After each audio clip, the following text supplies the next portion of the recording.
everyone, welcome again to my channel. Today I have another video for you guys where I'm taking you with me on another adventure of my writers collective. Though we are a little bit splintered in this event, I'm taking you with me to Facts Spring Edition 2022. Facts is actually kind of like a Comic-Con-like event. It's actually more one of the bigger events here in Belgium. So it was very exciting because it was the first time I myself could be part of the participants. Back in the day I also went as a visitor a few times, but now I could actually go and sell my books. Not only that, we were also invited to host not one, but 2 panels about writing. So it was very exciting. And I can't wait to show you the footage that I/my mom shot, but that's for in a bit. First of all, if you're new to my channel, hi, welcome, my name is Megan and welcome to Quillscene. If you like things that have to do with reading, with writing, with books, with magic, with Wicca, with DC, with Marvel, with Harry Potter, with Disney, with anything geeky really, then you're in the right place. Make sure to click on the magical subscribe button and don't forget to hit that bell, because in that way you'll always get a notification whenever I upload a new video. But yeah, time to go back to the beginning of April, because we're going to Facts Spring Edition.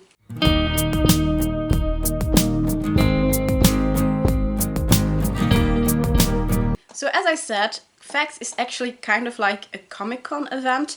We also have like Comic-Con Brussels here in Belgium, but Facts is like yeah, also Comic-Con-like event. It's hosted in Ghent, in Flanders Expo.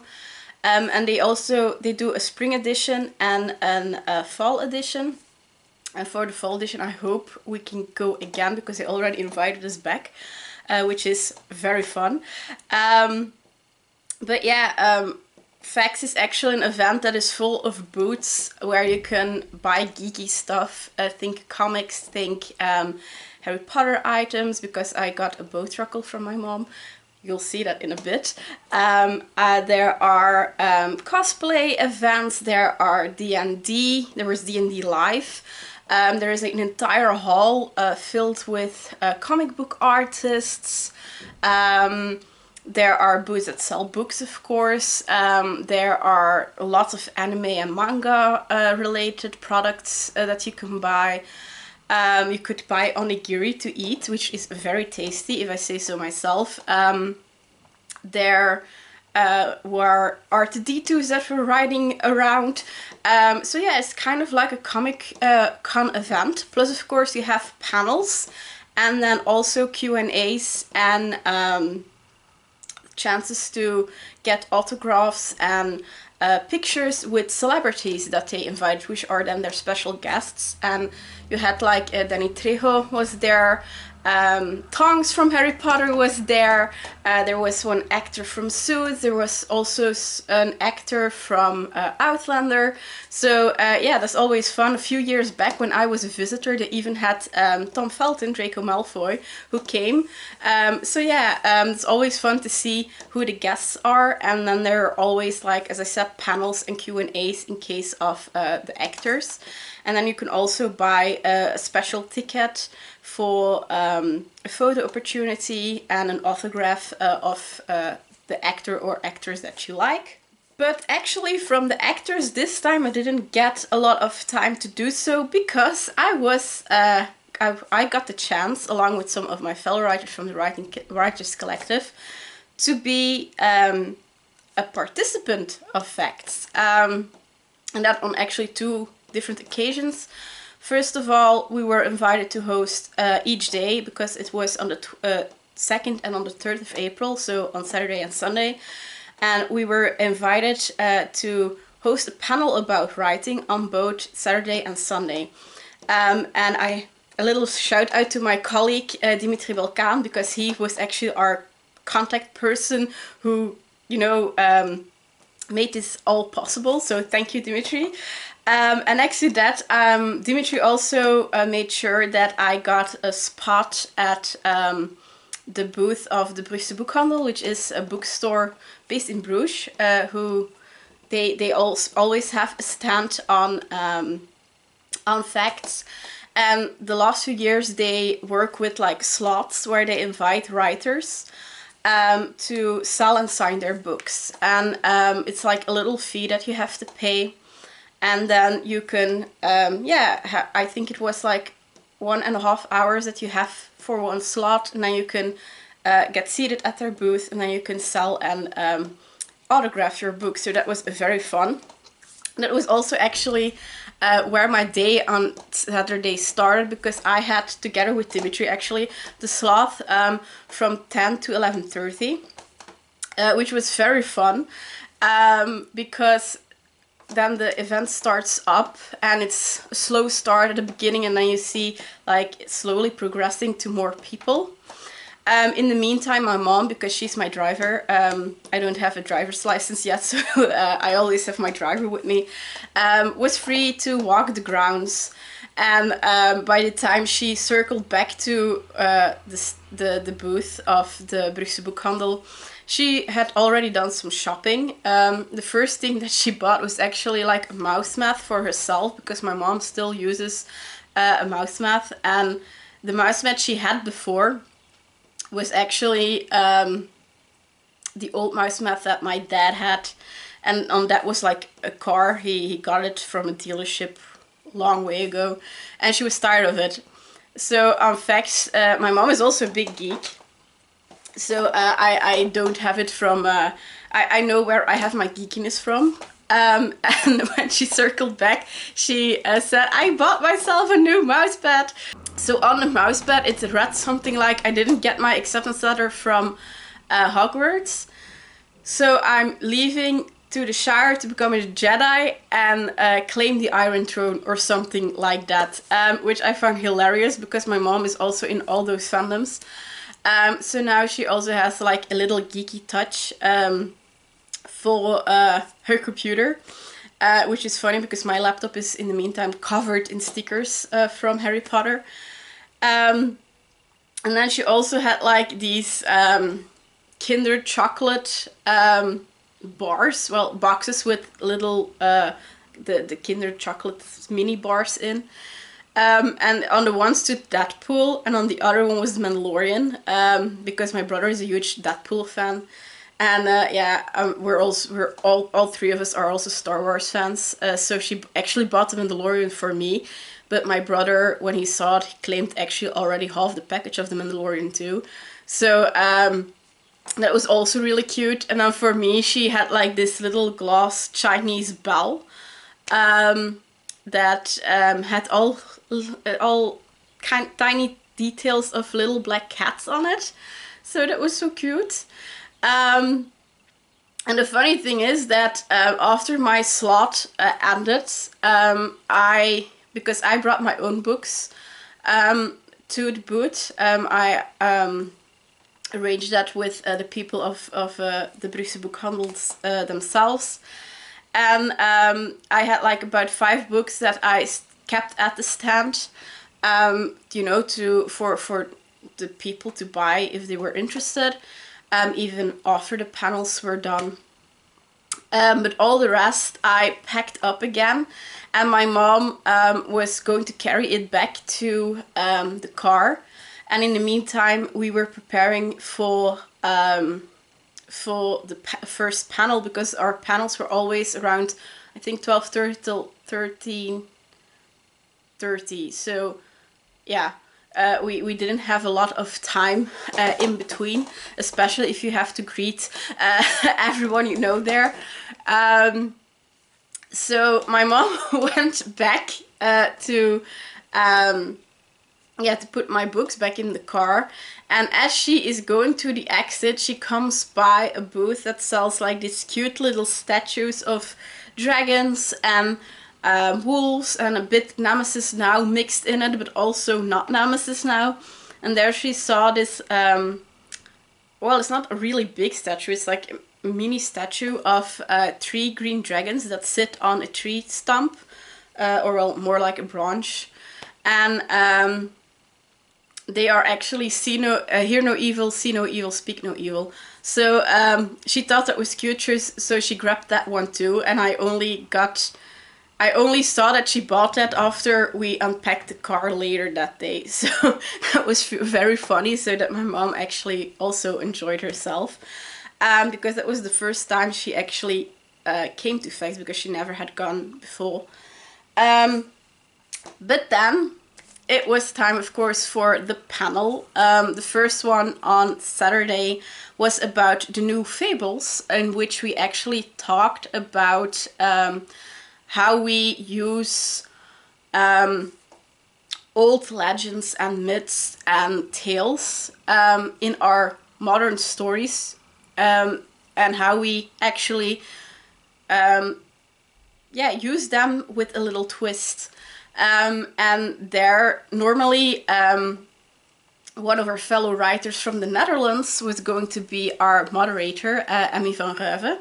But sadly, she got sick right before the event. So luckily, one of our other colleagues, Vanessa Gerrits, was kind enough to jump in as moderator, and she did a great job. And then I myself, Dimitri, Balcaen, Mathias, Maho, and Petra Doom were the guests that were speaking about the topic. So on the first day we didn't have that many people in the room, though the ones who were there were very interested in the topic. I have to say though, and that's a little work point for the organization of Facts, the rooms where they hosted the panels were like far back, because Flanders Expo is like different halls, and where the panels were was like a hall way in the back, and you actually had like you had the last hallway where there was like the convention itself, and then you had like an empty hallway, and just behind that was another hall where there were conference rooms, and there was actually where the panels were hosted. And there was like nothing really pointing out that that's where the panels were. There was like a big TV screen next to the stairs in that empty hallway just before that said like panels and stuff like that, but for the rest no one knew about it. They also didn't announce it like over the speakers or something.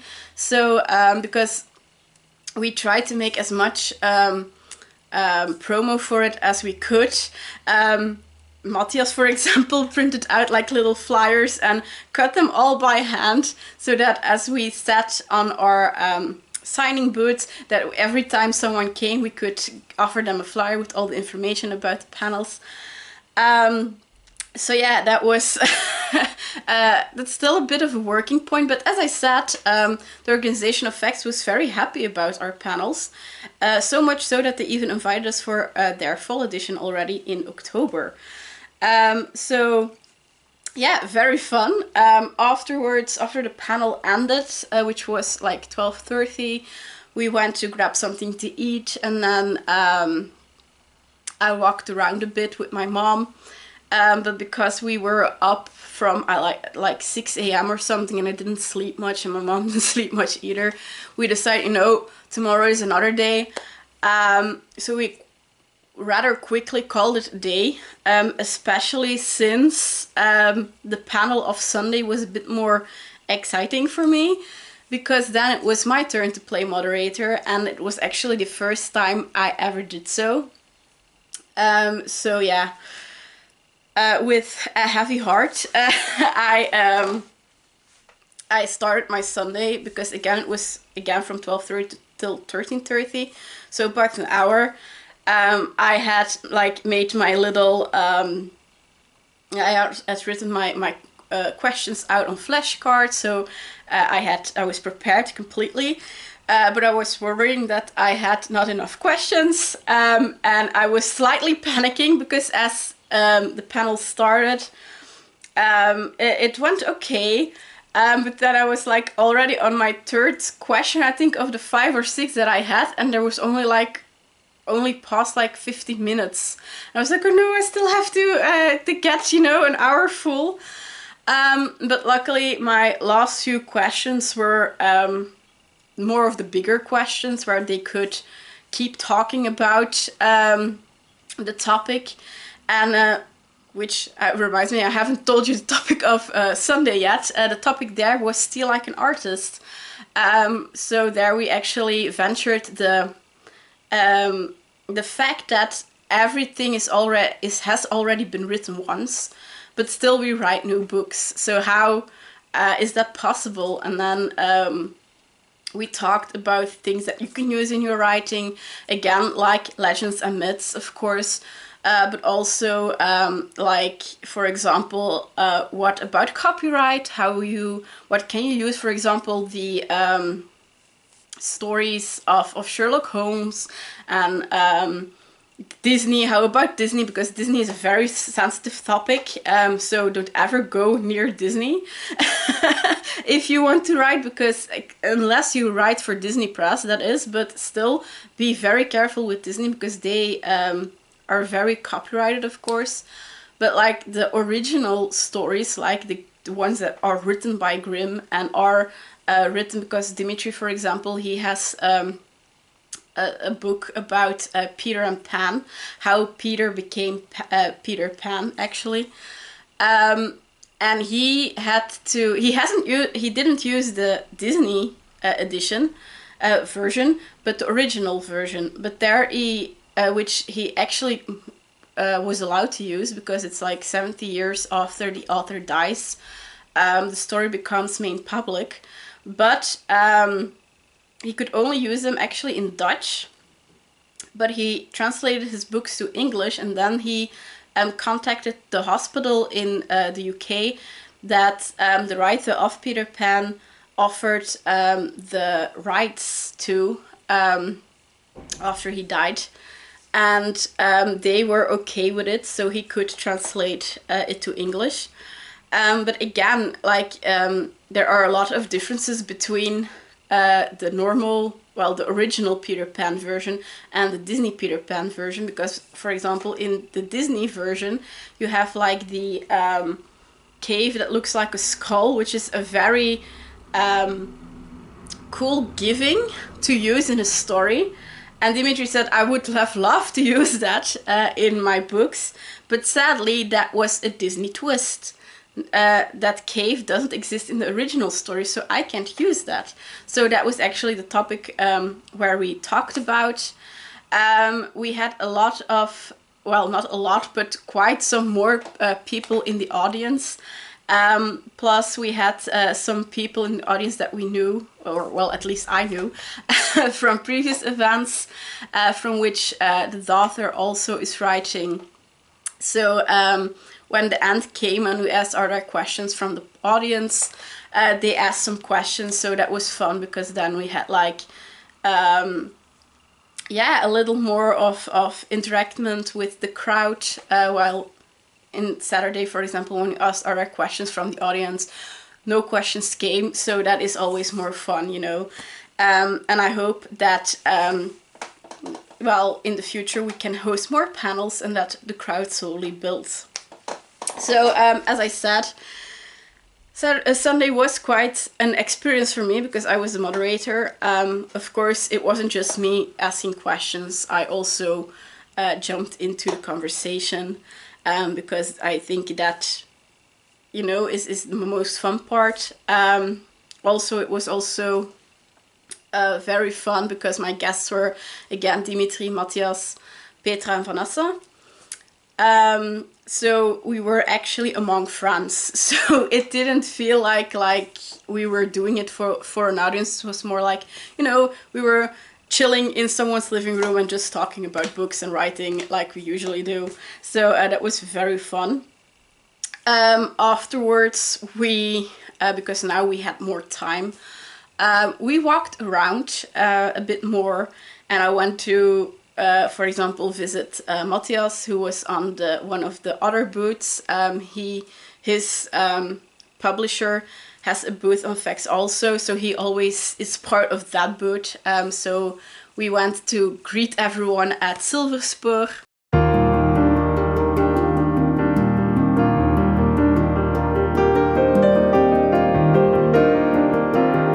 Petra on her turn also had a slot at the Brugse Boekhandel.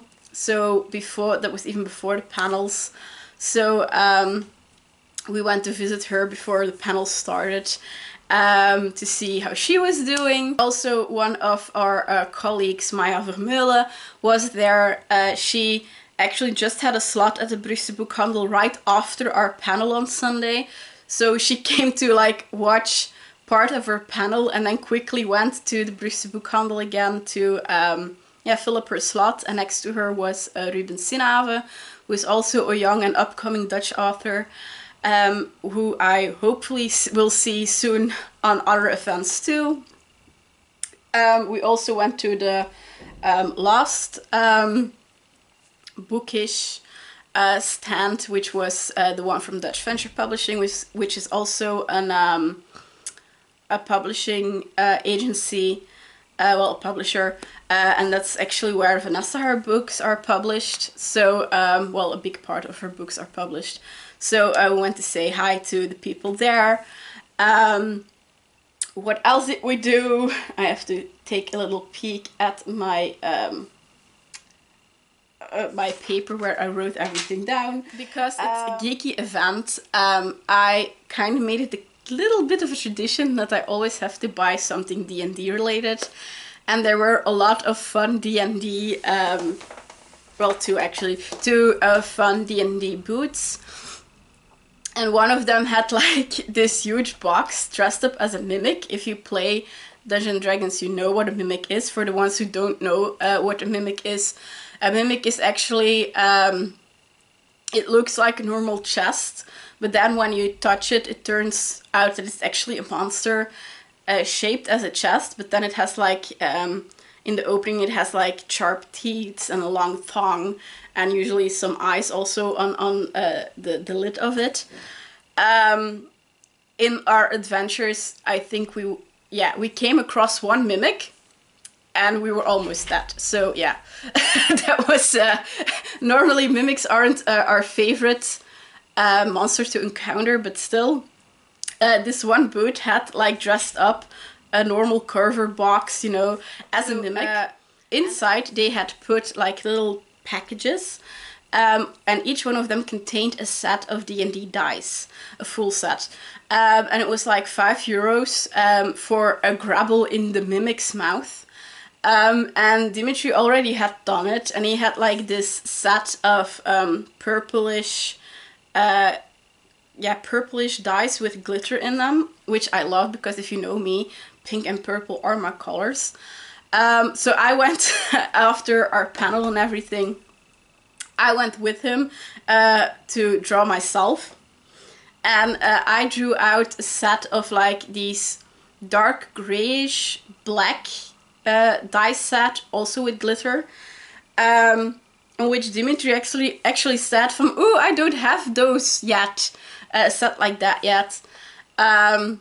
And he already had actually a set similar to the purple ones he drew out. So we decided to switch.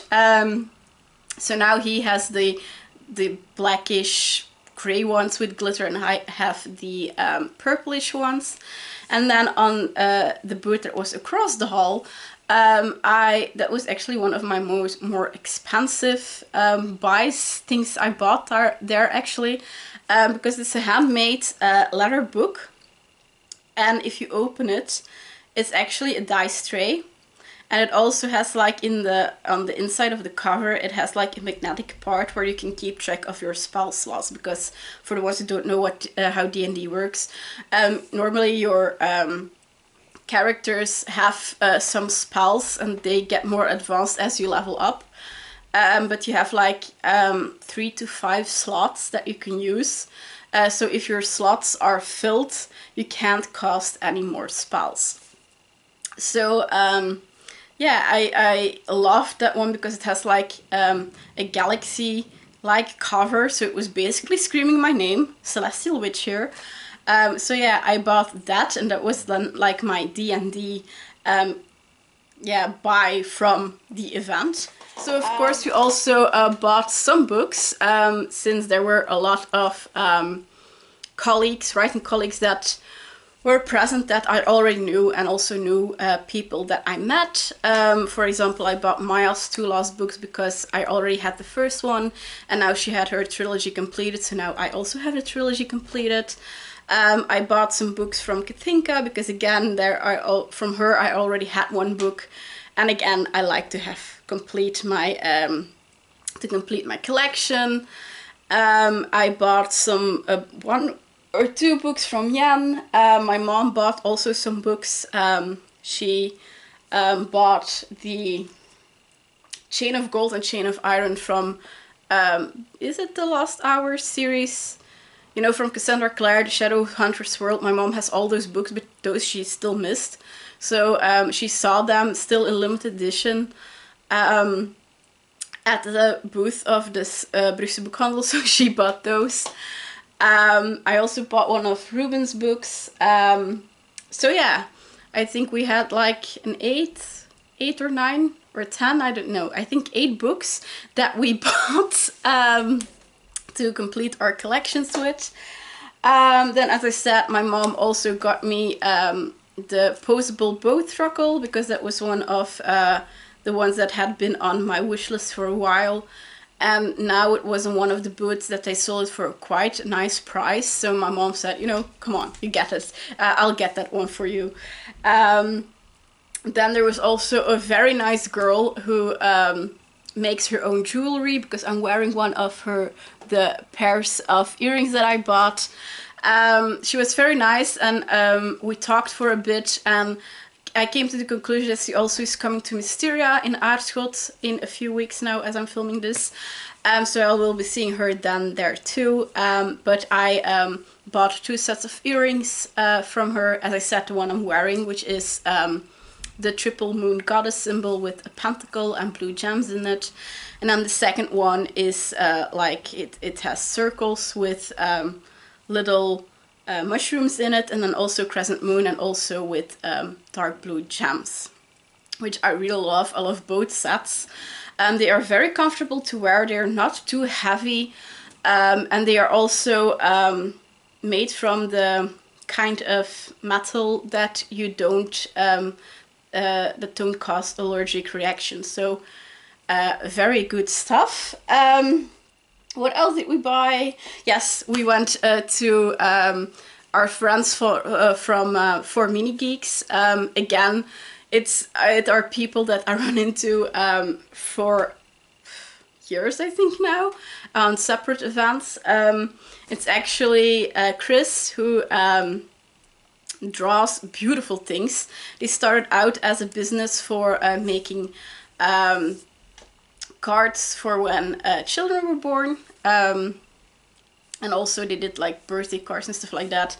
The last few years they also made Christmas cards that you could buy, and then a part of the entire profit of their Christmas cards went to UNICEF, so that is for charity. But he also is an illustrator for children's books, and then of course he makes his own illustrations. We have a few of his works hanging in our hallway, actually. We have like one of a black cat that is a bit robotic. We also have like a robotic unicorn that is like in a circus act. And then now, of course, we have one of his flower dragons, which was one of his last projects. And if I'm not mistaken, I even helped him name that one, because it's called the Blue Dewdrop or something, but it's very cute. And when my mom saw it, she was in love immediately, because she loves the color blue, she loves dragons, so it was a match made in heaven. And it was fun just to, you know, after 2 years of COVID, it was fun to just, you know, talk again to the people that you know, and it was so much fun. The last thing I bought myself was as we were walking around, but that was, I think, that was even on Saturday. So on Saturday, when we just did a little walk through after the panel was done before we went home, there was this booth that sold like Japanese kinds of snacks and stuff like that, but personally I'm not a fan of that. But at the side they had like a wall. Well, actually it was a shelf that formed a wall, and on it were like these cool lanterns kind of like Japanese lantern or Chinese lanterns, because the windows were covered in like rice paper on which a beautiful drawing was printed. And they had one with a tiger on it. And if you don't know me, tigers have always been my favorite animals. They are also kind of my spirit animal. I've been collecting like stuffed tigers since I was, I think, 5 years old. The first one I got from my grandma, and ever since then my collection grew. I have like in my bedroom this IKEA cubicle closet, and on top almost the entire, well, now for half of the closet is filled with all my little tigers. Well, little and a few bigger ones, but usually it are little ones. So when I saw that lantern, I was like, Mom, look how pretty, look how pretty. So yeah, that one went home with me too. And actually, I'm glad I bought it on Saturday, because as we were walking around on Sunday after the panel, which was then, I think, 2, maybe 3 hours in the afternoon, we walked back to that booth to show, because we had Isabelle Plompteux, who's also a writer and fellow fantasy freak. She had asked if she could tag along because she lives in our neighborhood, and she never went to an event like FACS before. And on that way she also I could introduce her to my fellow writers from the Writers Collective. And we were walking around with her. She bought a lot of books too, by the way, because every booth was very happy to see her, because she basically bought every book that was available, which was very funny. But anyway, back to the lanterns. So we went back to the booth to show her, you know, the lantern that I bought, because it was back home back then already. And we came to, again, where they displayed the lanterns, and from every lantern still was one displayed except for the one I bought. So the tiger was very popular. So I'm very glad that I bought it when it was still in stock. So as I said a few times before, FACS was actually very happy about our panels. I found it very interesting. Also because it was something, you know, different. Because writing panels, they don't do that much. So they already invited us back to their fall edition, which is around somewhere mid-October, if I'm not mistaken. I think the second or third weekend of October. And they showed interest in a D&D panel that we were actually thinking about hosting. And then hopefully also a writers panel. And we're also hoping then to maybe have a booth of our own for the Writers Collective. Because as fun as it was at the booth of the Brugse Boekhandel, and I'm also very grateful that they gave me the chance for that. As a writer, especially with the panels, it is actually more interesting to be at the event for the whole duration. Both with your books, but as a writer too.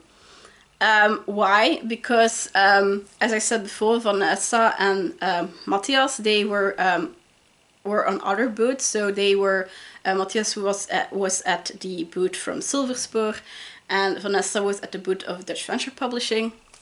And they were there constantly.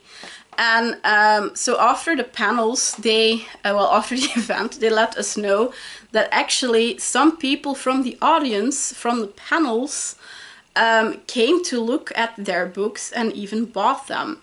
So there was indeed like a little spike in, not much, but still there was a little spike in the sales after the panels. But of course, for me, for Dimitri, for Petra, we didn't experience that spike because our signing slots had already passed. So yeah, that was a bit of a downer, but we hope that maybe if we can arrange a booth of ourselves, that we can counter that effect. But still, I had a lot of fun at FACS. It was very tiring, also a bit nerve-wracking with being a moderator and stuff, but it went okay, so I'm happy with it. And I hope that I can, if everything goes according to plan and everything gets settled and arranged well enough, I can take you also with me to the fall edition in October this year. So yeah, all that's left to say then is thank you guys so much for watching. If you like this video, please give it a little thumbs up, because the more they know. And hopefully I see you guys soon for another bookish, magical, maybe on the go video. Bye!